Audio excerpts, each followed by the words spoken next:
அனைவருக்கும் வணக்கம். நான் உங்க அஸ்ட்ரோ புவனேஸ்வரி. நம்ம சேனல்ல இன்னைக்கு பார்க்க போறது மேஷ ராசி மற்றும் மேஷ லக்னத்துக்கு சூரிய பகவானுடைய பெயர்ச்சி பலன்கள். இந்த பெயர்ச்சி மேஷ ராசிக்கு என்ன விதமான பலன்களை கொடுக்கறதுக்கு காத்துட்டு இருக்கு, எதிர்வரக்கூடிய இந்த ஒரு மாத காலங்கள் எப்படி இருக்கு, சூரியன்னா யாரு, மேஷ ராசி நீங்க யாரு, உங்களுடைய கேரக்டர் என்ன, எந்த விஷயத்துல நீங்க ரொம்ப கவனமா இருக்கணும், எந்த ஸ்ப்ரேயர்ஸ் பண்ணா நீங்க இன்னும் ஸ்ட்ராங்காக ஆகுவீங்க, அதுக்கு இந்த வீடியோவை டீட்டெயிலா பாருங்க. தீபம் அகர்பத்தி ஒரு தெய்வீக அனுபவம். எங்கும் ஃபர்ஸ்ட், எதிலும் ஃபர்ஸ்ட். எனக்குன்னு ஒரு பிரேக் த்ரூ கிடைக்குமா, எனக்குன்னு ஒரு சேலஞ்சஸ் கிடைக்குமா, அந்த சேலஞ்சஸ் நான் ஆப்பர்ச்சுனிட்டிஸா பயன்படுத்திக்கலாமா, இந்த மாதிரி ஸ்ட்ராங் சென்ஸ் யார்கிட்ட இருக்கு அப்படின்னு கேட்டீங்கன்னா மேஷம்.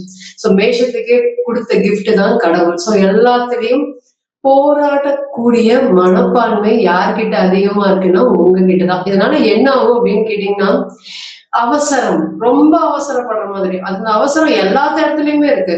சோ பொதுவா மேஷத்தை பொறுத்தவரையும் ஒரு ஃப்ரெண்ட் ஹெல்ப் கேக்குறாங்கன்னா யோசிக்காம ஒரு கடன் வாங்கி கொடுக்கறது, கடன் விஷயத்துல அதிகமாக மாற்றுறது. இவங்க கேட்டுட்டாங்க, நான் எப்படி இல்லைன்னு சொல்றது, என்னுடைய சூழ்நிலைக்கு தகுந்த மாதிரியாவது ஏதாவது நான் ஹெல்ப் பண்ணியே ஆகணும். இந்த மாதிரி யார் பேசுவாங்க அப்படின்னு கேட்டீங்கன்னா மேஷம். சோ ஒரு பிரச்சனை அப்படின்னு வந்துட்டா ஃபர்ஸ்ட் நிக்கக்கூடிய நபர்கள் இந்த மேஷராசிக்காரங்க தான். சோ சொல்லவே தேவையில்லை, இந்த மேஷராசி பெண்களை பத்தி நம்ம சொல்லியே ஆகணும்.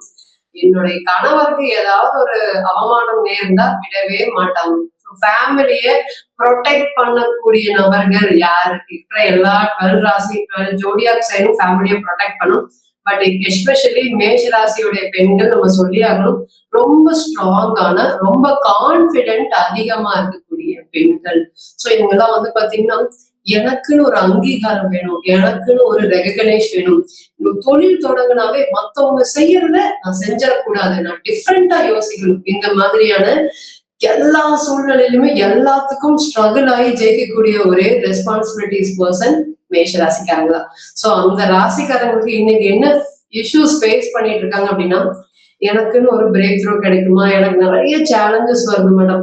எல்லாரையும் கம்பேர் பண்ணும்போது நான் ஒரு இடத்த ஆரம்பிக்கிறேன், ஒரு விஷயத்த ஆரம்பிக்கிறேன், பட் அதே இடத்துல நிக்கிற மாதிரி ஒரு சிச்சுவேஷன் இருக்கு.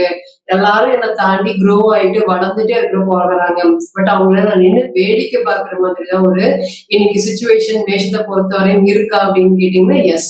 சில சமயம் உங்களுக்கு கோபம் வரலாம், எத்தனை நாள் இதே மாதிரி வெயிட் பண்ணணும், எத்தனை நாள் இதே மாதிரி போராட வேண்டிய சிச்சுவேஷன் இருக்கும் அப்படிங்கிற மாதிரி நிறைய மன உளைச்சல்களும் இன்னைக்கு உங்களுக்கு அதிகமாக வந்துட்டு இருக்கான்னு கேட்டீங்கன்னா எஸ், மேஷராசியை பொறுத்தவரை ரொம்ப அதிகமாகவே வந்துட்டு இருக்கு. சோ இந்த நேரத்துல சூரியனுடைய பயிற்சி பலன்கள் இந்த ராசிக்கு ஒரு யோகாதிபதினே சொல்லலாம். சோ இந்த யோகாதிபதி என்ன விதமான பலன்களை கொடுக்கறதுக்கு காத்துட்டு இருக்காரு அப்படிங்கிறத நிச்சயமாக பார்க்கலாம். ஃபர்ஸ்ட் இந்த மேஷ ராசியை பொறுத்தவரையும் சிம்மம் 5ஆம் வீடா வருது. சோ சூரியன் ரொம்ப நாட்கள் கழிச்சு வருஷத்துக்கு ஒரு முறைதான் வருவாரு, உங்க எல்லாருக்குமே நல்லா தெரியும். சோ வரும்போது ஒரு யோகத்தை கொடுக்காம நிச்சயமாக போக மாட்டார். அது சின்ன யோகமா பெரிய யோகமா அப்படிங்கிறதுக்கு தசா புத்தி 100%. நம்ம என்னதான் இப்ப பிறந்த கால ஜாதகத்தை பார்க்காம டிரான்சிட்ட பத்தி சொன்னோம்னா குறிப்பிட்ட சில விஷயங்களை மட்டும்தான் நம்ம சொல்ல முடியும். சோ பிறந்த கால ஜாதகம் சொல்லக்கூடிய ஒரு விஷயத்த இந்த டிரான்சிட் பீரியட் அப்படிங்கிறது சொல்லாது. சோ சூரியனுடைய பயிற்சினால நீங்க என்ன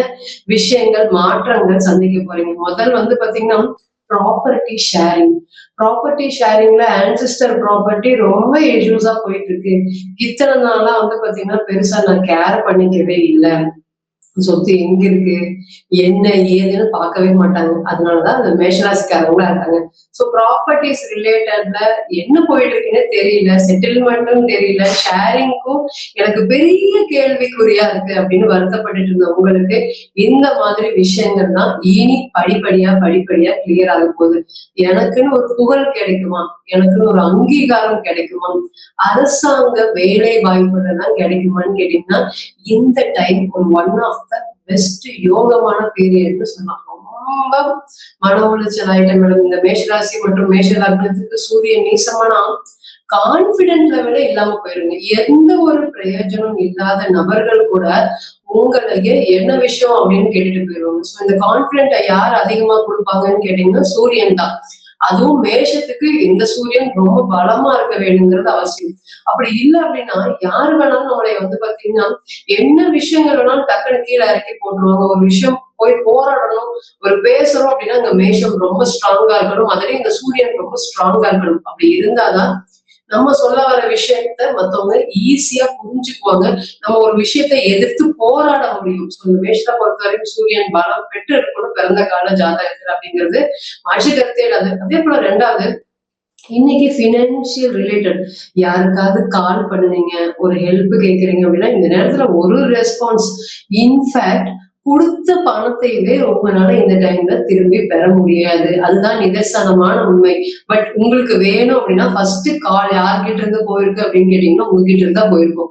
பட் உங்களுக்கு ஒரு தேவையும் போது இன்னைக்கு எந்த ஒரு ஹெல்ப்பும் உங்களுக்கு கிடைக்கவே கிடைக்காது. ஏன்னா இன்னைக்கு சனி பார்க்கமான்னு ராசிக்கு 12ஆம் இடத்துல இருந்து 2ஆம் இடத்தை பாக்குறது. அப்போ நமக்கு அப்புறம் இந்த வருமானம் என்ன பண்றது, நமக்கு அப்புறம் இந்த குடும்பத்தை என்ன பண்றது அப்படிங்கிற மாதிரியான தாட்ஸ்லயே ஒரு நாட்களும் அதிகமாக பயணிக்கக்கூடிய மன உளைச்சல். இன்னைக்கு சொல்லணும்னா நேர்மை இருக்கு, தன்னம்பிக்கை இருக்கு, தைரியம் இருக்கு, எனக்கு இருக்கு மேடம் இவ்வளவு அப்படிங்கிற மாதிரி எல்லாத்தையுமே நல்லா சம்பாதிப்பாங்க. பட் அதை வந்து பாத்தீங்கன்னா பெருசா கேர் பண்ணிக்க மாட்டாங்க. இன்னைக்கு மாதிரி என்னைக்குமே இருக்கும் அப்படிங்கிற ஒரு தாட்ஸ் அதிகமா இருக்கக்கூடிய விஷயத்துக்கு இனி இந்த சூரியனுடைய பயிற்சினால வேலை வாய்ப்புகள் சம்பந்தப்பட்ட விஷயங்கள்லாம் படிப்படியாக சரியா போகுது.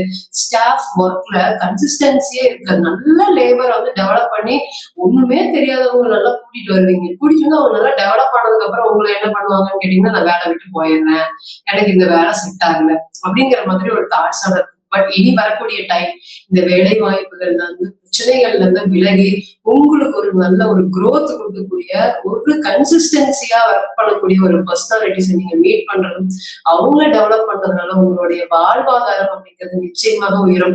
கடைசி பாயிண்டா மேஷத்தை பொறுத்தவரையும் குழந்தை இருந்தா அதை பார்த்தாவே எனக்கு சந்தோஷம் தான் அப்படின்னு சொல்லக்கூடிய ஒரே ராசி மேஷம் தான். சோ குழந்தை ஸ்தானாதிபதி குழந்தை ஸ்தானத்துக்கே வரனால குழந்தைகள்னால இருக்கக்கூடிய பிரச்சனைகள், குழந்தை பேருக்கு ட்ரீட்மெண்ட் எடுக்கணும். ட்ரீட்மெண்ட்ல வந்து அவ்வளோக்கா நம்பிக்கை இல்லை, சாட்டிஸ்பிகேஷனே இல்லை. 2-3 தடவை ஆல்ரெடி பண்ணிட்டோம். குழந்தைக்கு முயற்சி வந்து பாத்தீங்கன்னா IVF IUI எல்லாம் பண்ணிட்டோம், இருந்தாலும் குழந்தை கன்சீவ் ஆகுறதுக்கு லேட் ஆகுது அப்படின்னு வருத்தப்பட்டுட்டு இருந்த உங்களுக்கு இனி வரக்கூடிய டைம் பீயிங் வந்து ஒன் ஆஃப் த பெஸ்ட் யோகமான டைம்னே சொல்லலாம். ஸோ குழந்தை பேருக்கு இந்த நேரத்துல கண்டிப்பாக நோட் பண்ணி வச்சுக்கோங்க. சிறந்த ஒரு தரமான யோகம் இந்த நேரத்துல காத்துட்டு இருக்கு.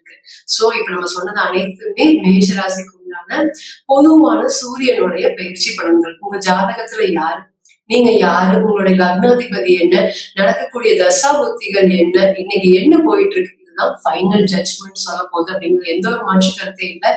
மீண்டும் ஒரு பதிவில் உங்களிடம் சந்திக்கும் வரை உங்களிடமிருந்து விடைபெறுவது உங்கள் அஸ்ட்ரோ புவனேஸ்வரி. நன்றி, வணக்கம்.